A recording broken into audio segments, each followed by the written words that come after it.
Hello and welcome. Thank you for joining us for our Thursday Treasure program, where we go through some of the lesser seen objects in the museum's collection. My name is Claire Menard, and I am the programs manager here at the Westport Museum for History and Culture. At the Westport Museum, we are pleased to offer free programming.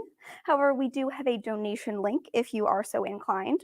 We understand that this is a difficult time for many, so any help you can give the museum is greatly appreciated. During our program, if you have any questions, please enter them in the comments box, and our chat moderator will be happy to answer any appropriate questions or comments. Now, today's topic, you may have guessed, is music boxes. Whether it be fond childhood memories or hours spent scouring the depths of antique stores, many of us have owned and loved a music box in our lifetime. So before getting into the individual objects, I just want to give some background on how music boxes work. So there are several types of music boxes, but I'll just be going over kind of the two most common types today. Perhaps the most well-known kind of music box is the cylinder music box. Made common during the mid-19th century, cylinder music boxes operate by putting pins on a rotating cylinder, hence the name. And then these pins are in turn plucked by a steel comb. Similar to a jack-in-the-box, cylinder music boxes are wound up using a lever of some sort. And after being wound up, the cylinder will begin to rotate, which then in turn allows the pins to pluck against the steel comb, creating music notes. Another commonly seen kind of music box is the disc music box. Unlike cylinder music boxes that could only play one tune, a disc music box is more versatile and can play several melodies. First appearing in the late 19th century, disc music boxes, invented in Germany, were also cheaper to produce than their cylindrical counterparts. Different discs could be bought and switched out to offer the aforementioned variety of tunes available. Unfortunately, the popularity of disc music boxes was rather short-lived. In the early 20th century, alternative instruments and music players, such as pianos or phonographs, outshone our little CD-shaped friends. So while the sound quality of modern music boxes has improved substantially with ever-changing technologies and inventions, many enjoy and actively collect vintage music boxes for the unique sounds and very creative appearances. As you will see from our collections, music boxes vary widely in shape and size. We have these little ones to these big ones and really everything in between here. The vast majority of our music box collection actually comes from a single donor. So every item you see here, save for one, comes from a single man's collection who passed the music boxes onto us upon his passing. So I'm going to start with the only music box here that is not from this man's collection, which is this one right here. We call the rosewood jewelry box. This one we actually have some pretty interesting background information on, making it one of my favorites. This box was bought from Holland by Captain William Guyer of Westport for his bride Elizabeth Maria Bradley circa 1830. So I'm going to open it up here and let you get a peek on the inside. You can see it is beautiful and intricate. It has all these compartments, many of which we can still open up and take a look at. However, you may notice the lack of music upon me opening the box, and this is because, unfortunately, the mechanism is broken. So I will show you right here. We can actually go and take a look at the mechanism hidden inside underneath the drawers. So here I'll just lean it forward, and you can see right at the bottom down there, let me bring it forward a little bit more, right down at the bottom there, there is actually a loose piece of the mechanism. So unfortunately, it does not play. However, it is a uniquely beautiful piece with its intricate pieces, and so we cherish it just the same.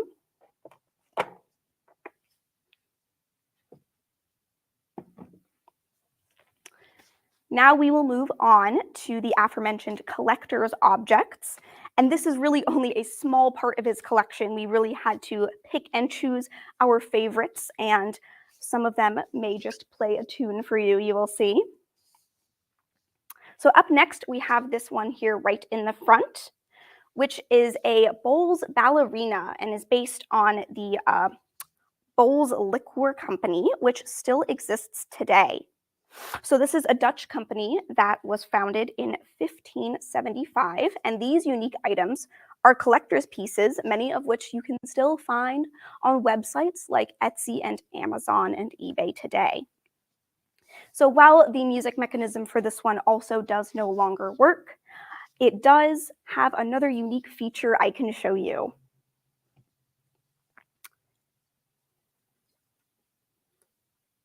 If I turn it upside down, you can see that flecks of gold have appeared. It's kind of like a snow globe. When you shake it around, the flecks will move all around and they will eventually settle back down at the bottom. Now, when these bottles do operate, the little ballerina you see in the middle, hence its name, Bowls Ballerina, will spin along in time to the tune. Unfortunately, we cannot show that to you, but I think it's beautiful nonetheless. Up next, we have this music box, and some of you may just recognize the face and the name. This is a music box depicting Friedrich Chopin, who was a world-renowned Polish composer and pianist of the Romantic period. Unfortunately, this music box also does not operate any longer, but we do know it comes from circa 1940. And it is definitely one of the more unique pieces in our collection. Up next, we have this absolutely stunning piece in the front. This is a music box and jewelry holder that is decorated with traditional Japanese scenery. And before I open this one up for you, I'm going to grab another microphone because this one does play music when opened. So let me get right up close and let's see if you can hear it.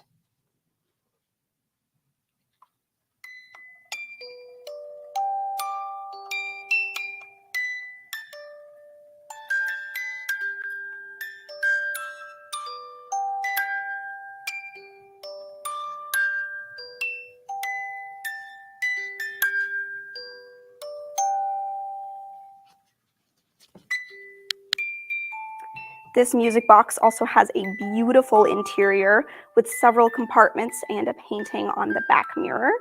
And this is really a special piece. We have dated this box to circa 1950, although we do not know the specifics of its manufacturing.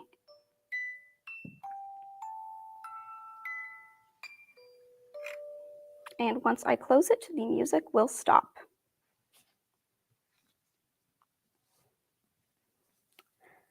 Up next, we have this rather large piece right here next to it, which we just call our cathedral music box.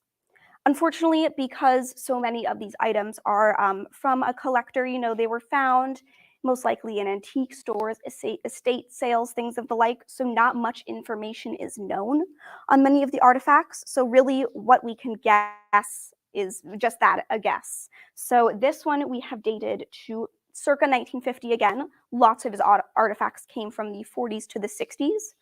This one, unfortunately, we cannot play. However, it just has a really nice bright interior and the unique shape makes it many people's favorite in our collection. Now, the next artifact I have is one of my personal favorite music boxes again. I know I've said that about several of them, but I love them all dearly in their own unique way. And this one is super fascinating because it is both a music box and an alarm clock. So when the alarm goes off on this clock, a tune will begin to play and the ballerina you see right here will spin in time. Unfortunately, this is once again another piece we cannot play for you. It does no longer work, but I can give you a unique look into the workings of it.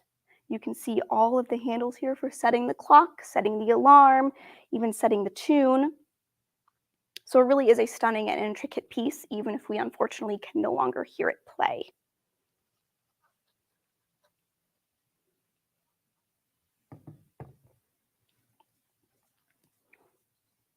Up next, I must confess, I did lie a little bit. This is not actually a music box in and of itself, but it's really music box paraphernalia, I guess you could call it. This is a plaque and accompanying piece from the 1977 Musical Box Society. Their meeting. This is their 28th annual meet, you can see down here. And it is also, as it says, from the first year of the museum. And this meetup took place in Cleveland, Ohio, and was part of their Mid-America chapter. So I cannot say for certain whether or not the collector attended this event, but this is certainly a unique piece and just a fun little item that comes along with it, commemorating kind of the dedication many people hold to collecting music boxes.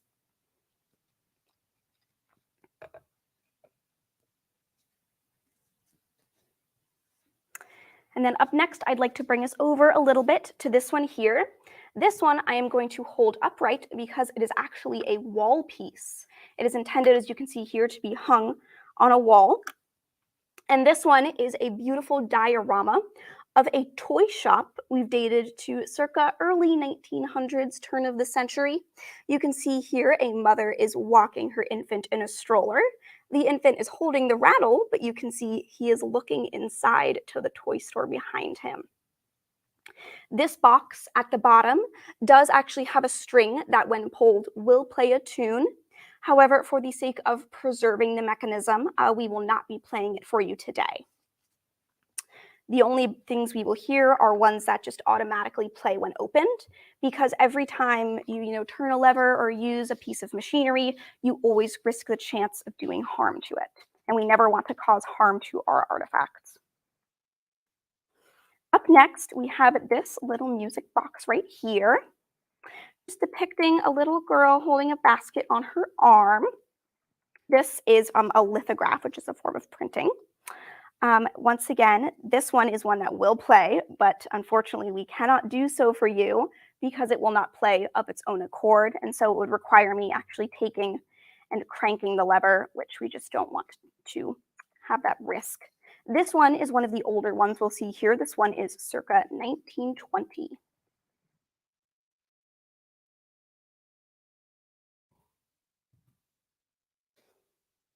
And then this one, this rather tall one right here, we call our cylinder music box. Not the most creative name, but it gets the point across, I suppose. This box, while it does no longer play, is really unique for the labels you can see on the outside, all of them coming from various liquor companies. We can see here there is G.H. Munn. There is someone here, there's a Cordon Rouge. So I'm just going to give this one a good turn so everyone can take a look at the labels for themselves.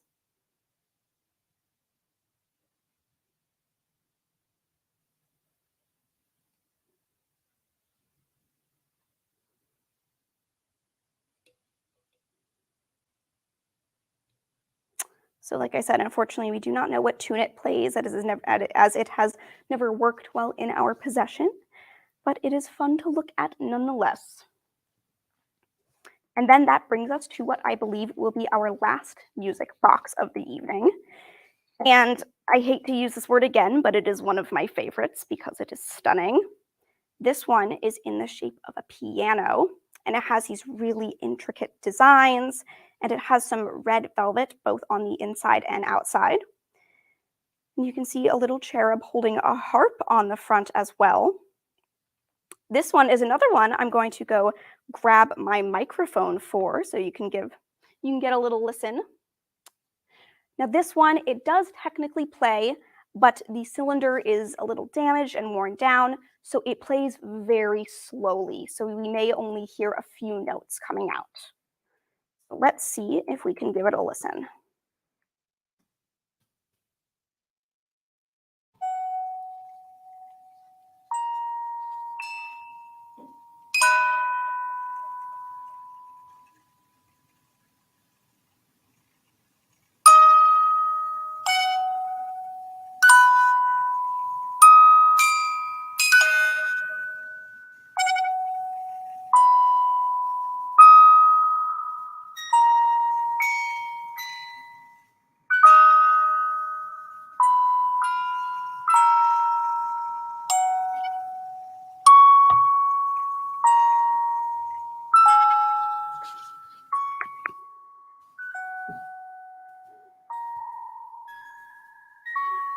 You can actually see the cylinder moving in there with it. And this one's fascinating because we get to look and see what's really going on the inside.